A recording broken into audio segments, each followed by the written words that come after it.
আমি পাগল, আমার বাবাও পাগল ছিল, আমার দাদাও পাগল।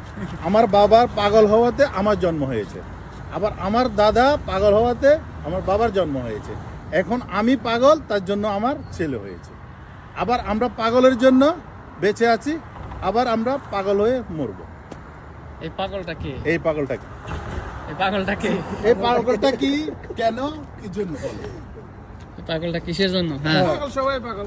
মাসুম ভাই, আপনার মতামত? না ভাই, আমরা সবাই পাগল। আমরা সবাই তো পাগল। তবে আল্লাহর জন্য আল্লাহর জন্য পাগল ভাই, সবাই সবার জন্য আল্লাহর জন্য পাগল। পাগল, আল্লাহর জন্য পাগল। কেউ প্রেমিকালে পাগল না, আল্লাহর জন্য পাগল। আল্লাহর জন্য আমরা সবাই পাগল। হয় না এটা? আচ্ছা, এখানে তো কেউই পারতেছে না, এখন যদি আপনি একটু ভেঙে দিতেন। ভেঙে দেবো। এটা হচ্ছে আমরা সবাই ভালোবাসার পাগল। আমরা ভালোবাসার জন্য আমরা মরবো। আবার আমি ভালোবাসি বিদায় আমার ছেলে হয়েছে।